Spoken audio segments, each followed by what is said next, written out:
Hey, what's up?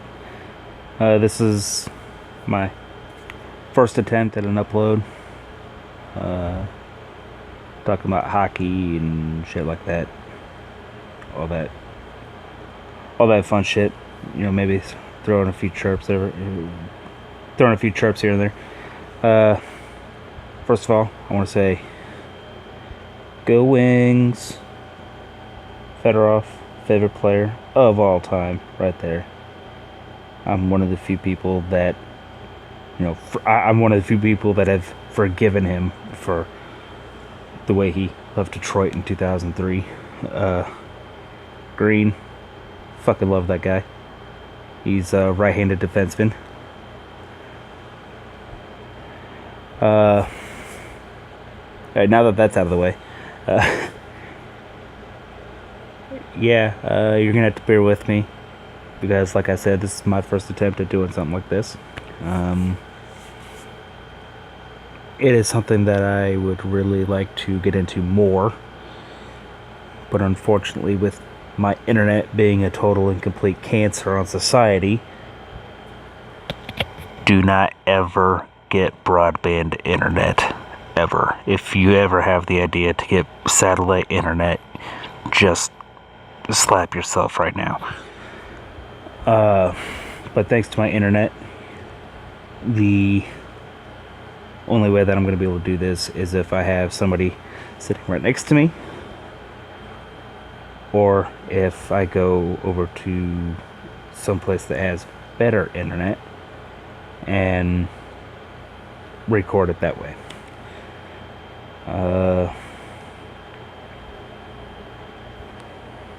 Unfortunately, that's just part of that's part of where I live, out in the middle of nowhere, out in the middle of BFE, Missouri. Missouri's already BFE, and I'm well out past that. You ever hear people from the country talk about that country mile? I live far enough out that we refer to distance in minutes.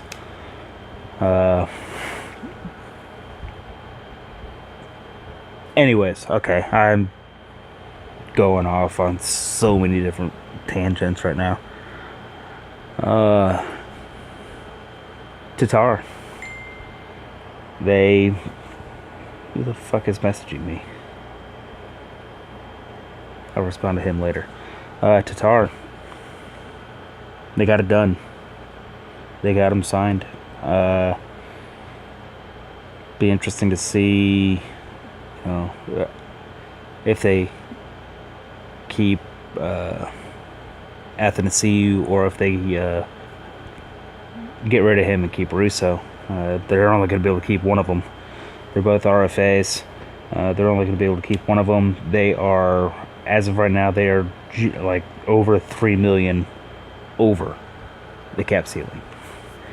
So while getting Tatar locked down long term was a good thing, he has been number one or number two in goal scoring all 4 years that he's been in Detroit full time. So while getting him locked down is yay, got him locked up for the next few years.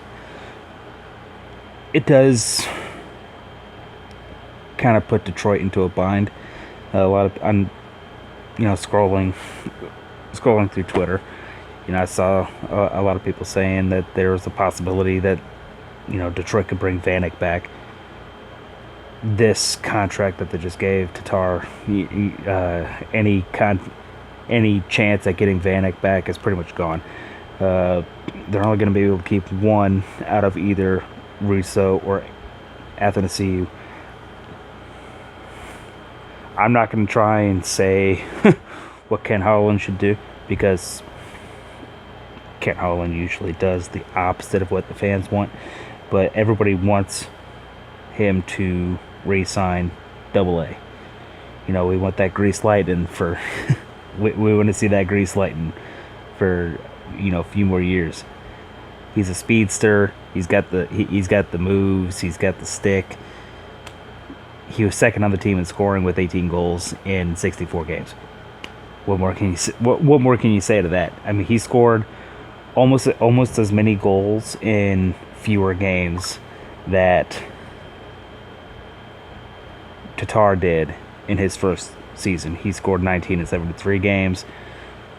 FSU had 18 and 64. So, anyways,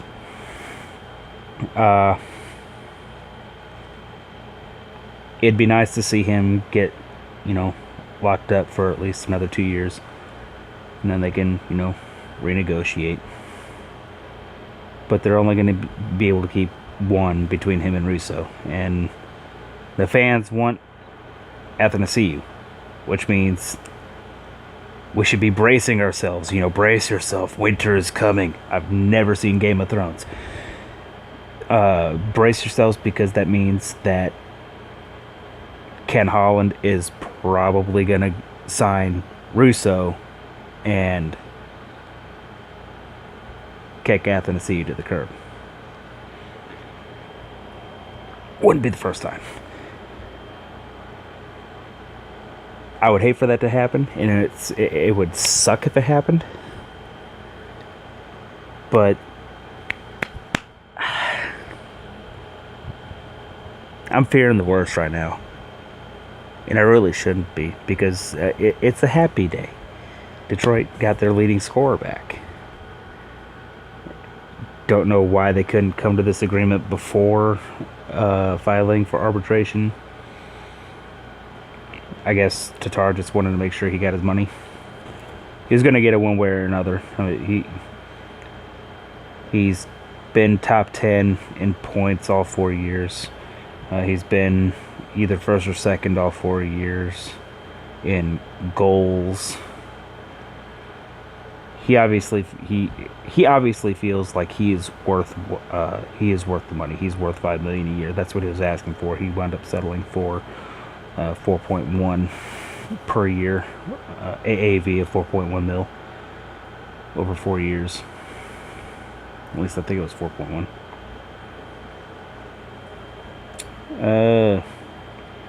4-year contract worth 21.2. So yeah, right around 4.1 mil.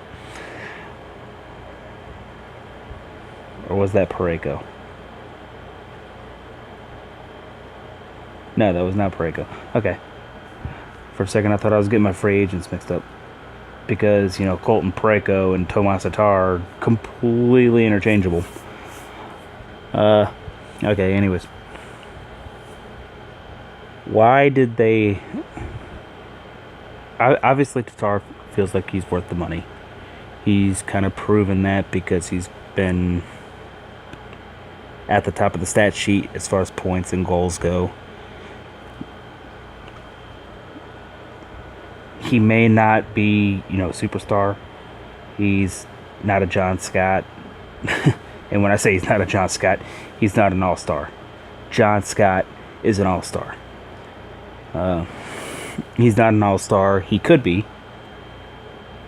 if he, is able to sustain offensive output.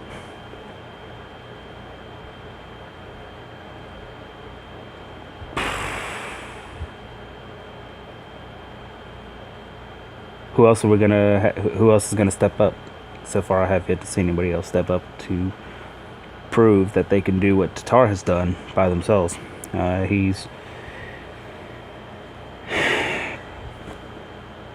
I think it's a good contract. I'm probably in the minority when I say that. I think that Holland signing Tatar and retaining 12.6% of the team's total offense. He scored 25 goals out of 198. Do the math. It's .126. We're keeping over 10% of our total offense. That is good. Now we need other guys to step the fuck up and, fucking act like they're NHLers and prove that they are worth the money that they're getting paid. That being said, I'm going to close this out. If you like the video, let me know. If not, you can tell me to fuck off. Not going to hurt my feelings. like I said, this is something that I'm going to start to get into a little bit more. So, are you not entertained? Rest in peace, Proby. Love you, bud. Catch y'all later.